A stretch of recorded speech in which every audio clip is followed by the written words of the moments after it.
Welcome back yet again, Shakespeare fans. I'm your host and director, Doug Powers, and this is Hamlet at Bardfest 2019, the podcast. We have a particularly special episode for you today because you're going to get to hear a voice that isn't mine in addition to my own. This past weekend, I was the Toastmaster at InConJunction XXXIX, science fiction and fantasy convention here in town. And I was on a panel with local author and playwright Lou Harry on the fantasy worlds of William Shakespeare. And so I'm going to bring you a significant portion of that panel. And we call this episode The Fantasy Worlds of William Shakespeare.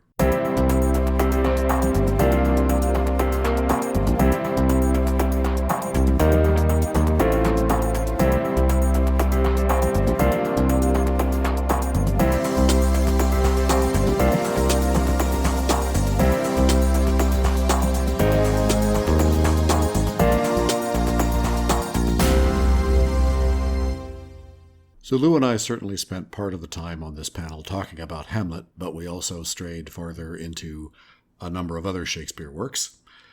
Even though this is a Hamlet podcast, it'll be okay. You can hear about other works too.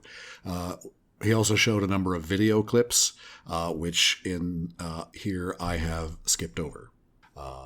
If we start referencing something that doesn't make sense, it's probably a video clip we just saw. Here we are with The Fantasy Worlds of William Shakespeare. A big question in Hamlet, we'll talk about it after you see the clip, is how do you deal with the supernatural? Which is a question that I think we can ask across all of the shows that we're going to be chatting about today. So, Hamlet opens kind of like a horror movie. How do you, as a director, what do you do with this ghost? The director who had said that directing Hamlet is like directing in quicksand. Because any decision you make, you could always look at it and say, well, couldn't the opposite also be true? And you'd be right. Right. Horrible as a director. So there are, by that token, there are a number of ways you can treat the ghost. I think this production obviously went with a very horror movie kind of feel. Francisco, the poor sentry out there by himself, is obviously, in a very scary horror movie kind of situation at the beginning.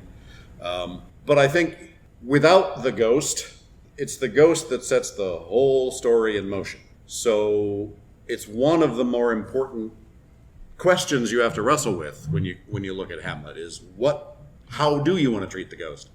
I started reading a book that I thought was very interesting because it purported to talk about all the mysteries around the character of Horatio. And if you're familiar with Hamlet, there are a lot of mysteries around Horatio. Like, what is this guy's deal? But this book was supposed to be about that, and its premise turned out to be that he's a Norwegian spy, and the entire ghost thing is concocted by Horatio. It was very Scooby-Doo. I mean, by the time they got there, I stopped reading.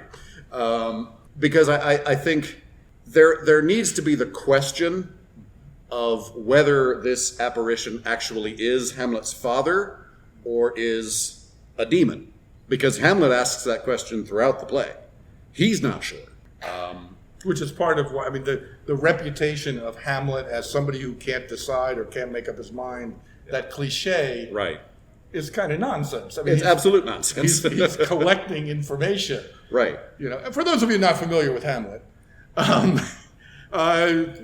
Prince comes home from his studies after his father's dead. His mother is married. His uncle, within a month, and he's concerned about that.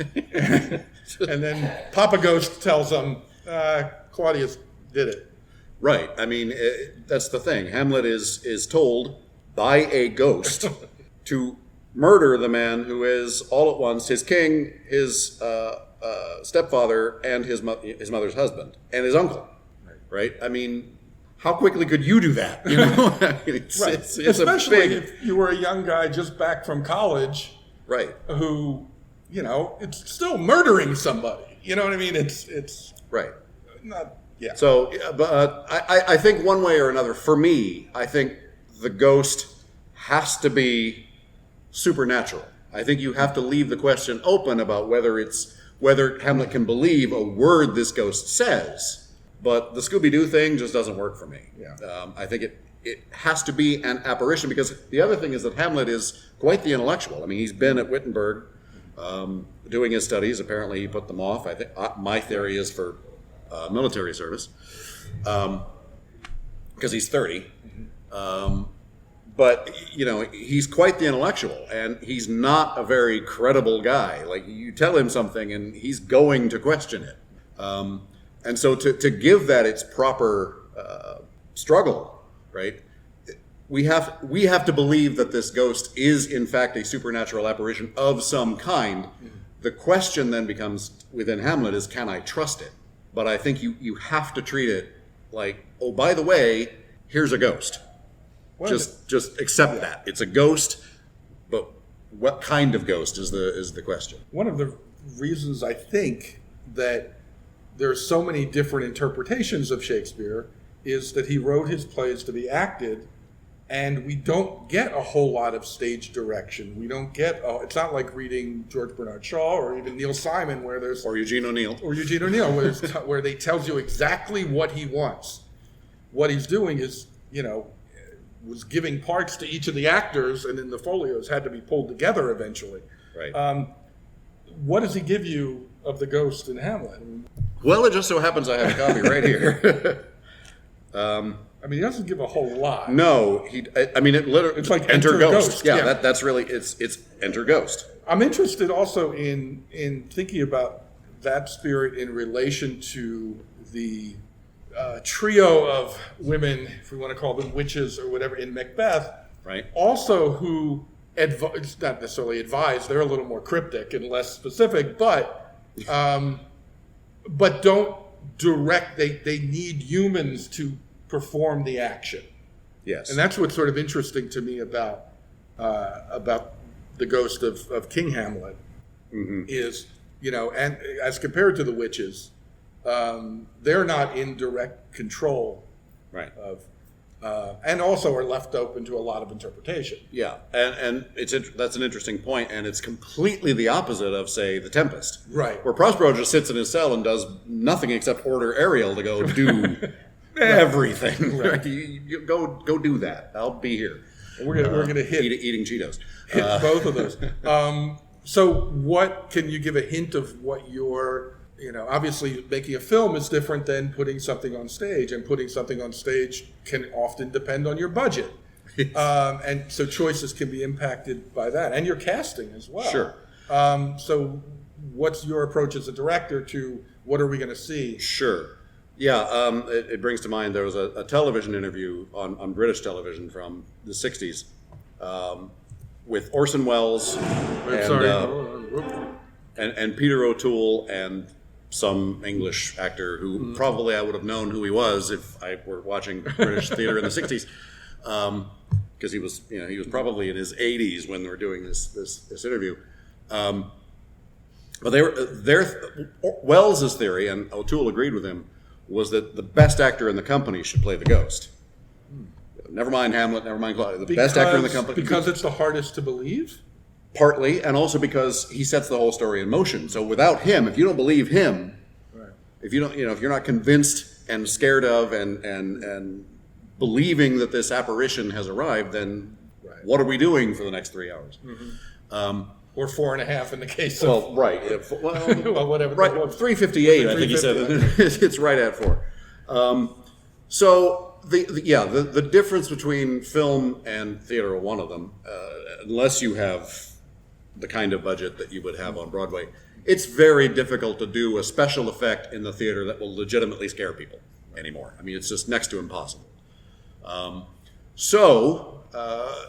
One of the things about this ghost, and I think one way to look at it, is he appears 3 times in the play, and very often it's just, here is this person who is here and talking to you, but he just happens to be dead, right? It's not necessarily earth-shattering and full of special effects. I think we're probably going to do a little, but we're not going to. We're not. I'm not going to try to do any kind of real special makeup effect. I'm not going to just. He's here. He's a ghost. I have one idea that I don't really want to spoil about how to make him, seem a little supernatural.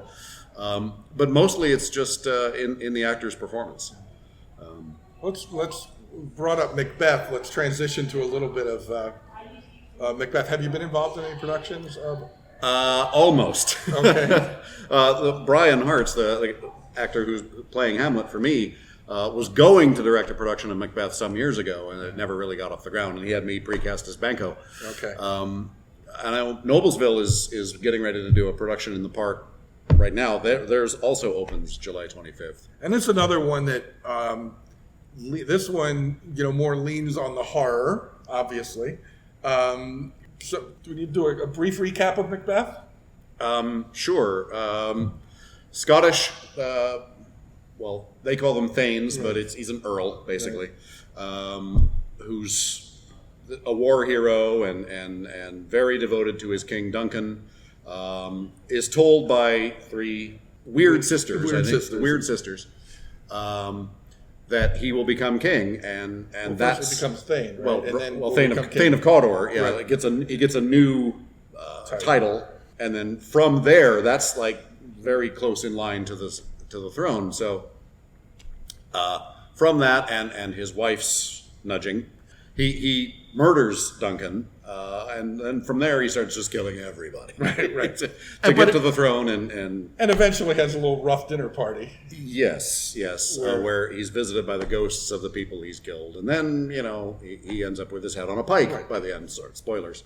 And like the ghost, how you handle the three weird sisters is two very different interpretations. You mentioned Tempest. I did. Talk to us a little bit about the Tempest. Sure. So, is this a good time to admit that I finally actually finished reading The Tempest this morning? Please. Actually, my confession is that from the point of seeing the first Shakespeare production I saw, which was A Taming of the Shrew in Princeton in high school, I've decided that I was never going to read a Shakespeare play unless I saw it first. I wanted my first experience to be seeing it either. It could be a film, a video, live. So 2 weeks ago, I just saw my first Henry VIII. Through the Stratford films, I saw Pericles for the first time and King John. So seeing them, I want to have that primary experience rather than an academic experience of trying to read it. Because seeing how characters relate to each other, that's how these, to me, were meant to be done. It's absolutely how they were meant. And then follow up with reading. So just finished reading The Tempest. What'd you think? Spot me. It's full of fantastical situations and imagery and characters. The one-time Duke of Milan. Sorry, there we go again. Hold on. Go ahead. Prospero is deposed by his brother and sent adrift in a small boat with his daughter, who was then like 7. And they wind up on this island that the only other inhabitant is this creature, basically, called Caliban, who was the son of a witch. He's the son of a witch. Yes, literally. Her name was Sycorax. She is dead by the time we get to the play. So Prospero makes Caliban his servant because Prospero has a library of mystical books and a set of magic robes. So he's a wizard, and he commands various and sundry spirits through the island, most notably one called Ariel. Let me pause you there because Sure. I'm going to show the RSC's production of The Tempest with Simon Russell Beale in the lead role. And I do want to mention, too, that we didn't get to that, but also at Bardfest this year, there will be a youth production of The Tempest. Oh. I sincerely doubt Ariel will be done that way. Although Agape does have a significant budget, but not quite that significant. Not quite that. No. But yeah, there'll be 4 productions in all, including The Tempest. And like many of the comedies, Shakespeare seems very interested in reconciliation, in putting pieces back together, whether that's Twelfth Night, where the twins are reunited, whether that's As You Like It, where he sort of forgives the bad guys, and there's a quick conversion. Or Winter's Tale, Right. where Leontes gets his wife back even after having been a jerk for 20 years. Right. Well, he was a jerk for about 6 weeks, but then he well, realizes how horrible he was, and 20 years later, Fair point. he gets her back. Winter's Tale is kind of fascinating. If you haven't seen it and get a chance, no spoilers, but it feels like the first act is Othello and the second act is As You Like It, in a way. You go from intense, horrible jealousy and, the production at the Goodman Theater I just saw, I was so tense by intermission. And then there's this wonderful sort of pastoral relief. Perhaps Also very supernatural, though, because the final resolution comes about. It depends on the interpretation. She describes it as a spell. Right, but I would argue that that's just a ruse to. I don't think she was ever a statue, but that depends on the interpretation. Sure, Right. And basically, if you're not familiar with Winter's Tale, and not to spoil the ending too much, but here it is. These plays are 400 years old. Yeah, you had time. You had your chance. Basically, this couple has a friend over for 9 months. Like you do. And suddenly, out of nowhere, the husband seems to be incredibly jealous and believes that these two have had an affair. And even though the oracle tells him that he's wrong, he still horribly punishes and tries to get rid of the baby. And the baby ends up getting saved. He believes she's dead, or maybe she's dead. We don't know. The wife. And then we go off into kind of another realm, and when we come back, whatever it is, 16 literally time comes out on stage and tells you, we're now jumping ahead about 15 years. It's a great character. But once everything resolves and they head back, he's been penitent and beating himself up over this for so long, and we believe that there's this statue of her gets presented, but she comes to life. Well, anyway, whether she was actually a statue all that time, or now that's perhaps the best known of the of the comedies is Midsummer Night's Dream. Ah, yes. But also one that is open to probably the most kinds of interpretation. My first encounter with it was a PBS broadcast of Central Park production with William Hurt as Oberon, Christine Baranski as one of the two, I forget which one. Oh, okay. And Emmanuel Lewis as the changeling boy, a very young Webster. Nice. This, though, I want to show you a bit of Julie Taymor's production. This came after Lion King, after Spider-Man Turn Off the Dark.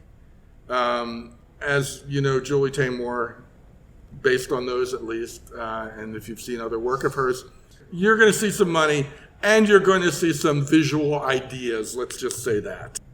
Yeah, very Fellini, very Carnival-esque. Again, probably the most overt of the fantasies, obviously, because you don't have... But in this case, a little different from the tragedy side, because in this case, the supernatural characters do have an impact on the humans. Yes, that's just about entirely. But again, there's that sort of sense of reuniting and creating order out of things for the end of the piece. Well, that one has an element of creepiness to it.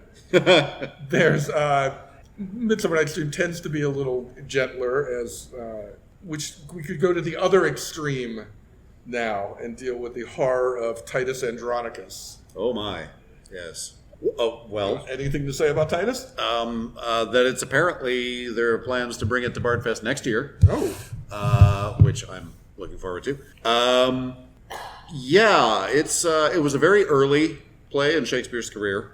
While over the course of his career, he obviously developed this rich sense of these incredibly deep, very human, very complex characters. that was not really the theatrical tradition he inherited from the people who came before him. The people who came before him, a lot of the time, they just wanted to see, action and gore and murder and all kinds of stuff like that. Kind of like now, right? On the stage. And Titus Andronicus is very that. Right. It's bloody, bloody, bloody, bloody, bloody. People have said it's his Quentin Tarantino play. Pretty much, yeah. I mean, just to give you an idea, parts off and 14 killings, 9 of them on stage. Someone worked out that there's an atrocity every 97 lines of this play. Roger Corman would have been proud. Basically, the story is that Titus returns from a 10-year war, having lost 21 sons in the battle, betrayed by his nation and with his family in pieces. A series of bloody events follows. It's revenge. There's rape, cannibalism, mutilation, murder. You want to see a little bit? This is I believe, the Royal Shakespeare Company's production of it. I don't know if we need to go any further, do we? Yeah, let's pause there. It gets worse. Watching this again, it made me that Shakespeare may have invented the sort of evil villain who tells his plan to people before, like the Batman villain moment. I can picture Marlowe or Kid. Yeah, that's true. I've not read a whole lot of Marlowe, but Marlowe probably has it in there too. Yeah, But you see the equivalent of this scene in many a movie. I've got my enemies captured. Now I'm going to tell them exactly what I'm going to do. Your throats are going to be cut. We're going to grind you up. We're going to feed you to your family. In case you're not clear, a pasty is basically a meat pie. Right. So he's going to Yeah. He's going to drain their blood. He's going to grind their bones, and from their bones and the blood, he's going to make a paste to make basically the little ovens in which to bake their heads into a meat pie and to feed to their mother. And yes, audience, if you're not paying attention already, they're groundlings standing there watching the play. You're going to see the dinner scene very soon, including him in a baker's hat. And yes, yeah. So I kind of hate to leave you with Titus, but are there other ones? I do that, by the way. That's one of my audition monologues. Oh, really? Oh, yeah. I love that monologue because it's so. Yeah. Any questions, thoughts? I would love to hear your experiences with Shakespeare stuff. Has anyone not seen? This is okay. Has anyone not seen a Shakespeare play live? Because sometimes I think those of us who are passionate about going to theater and being involved in creating theater sometimes forget that audiences come in fresh. I mean, we fully expect at either of the Hamlets that there will be people in the audience who do not know what's going to happen. Yeah. And that's wonderful. Right. I take that as a very serious charge. Last year I directed Merchant of Venice, and then this year I'm directing Hamlet. And I take that as a very serious charge, that there may be people out there who have never seen this story before. And so I feel I have a responsibility to them to tell them the story, as truthfully as I can. I'm curious, just side note, with Merchant of Venice, did you find that people didn't realize that it's, at least in theory, a comedy? It is. People actually think quite about funny Shylock and they think about, all the implications of that character these days, but they forget that was classified as one of Shakespeare's comedies. It is, yes. It ends in nobody dies. Right. Not a single death in all of Merchant of Venice. A man's Titus life is made up utterly for that. destroyed, but he doesn't die. And it ends in weddings. That was certainly one of the things we had to deal with, was how do you balance that? Because there are some extremely dramatic moments in that play. There are also some very funny moments in that play. But, that's true of Hamlet, too. Mm-hmm. Hamlet is actually very funny. Right. It's just that everybody who wants to get it to a 2-hour runtime has to cut all that part. Right. and it's this breakneck charge through all the action scenes. So right. I usually have a problem with those extremely condensed versions. I've seen, we're going to do Hamlet in 90 minutes. You're going to do the Viewmaster version of Hamlet in 90 minutes, right. So that's our discussion from this past weekend of the fantasy and horror worlds of William Shakespeare. My thanks to Lou Harry for running a great panel and allowing me to use our discussion in this podcast. You can go to indiebardfest.com to find out about Bardfest, the festival. And you can find our production of Hamlet on most of the major social media platforms simply by searching for Hamlet at Bardfest 2019. And you can also find us for this podcast on all your favorite podcasting platforms as well as YouTube with a similar search. So thanks again for listening, and we will have more to come next week.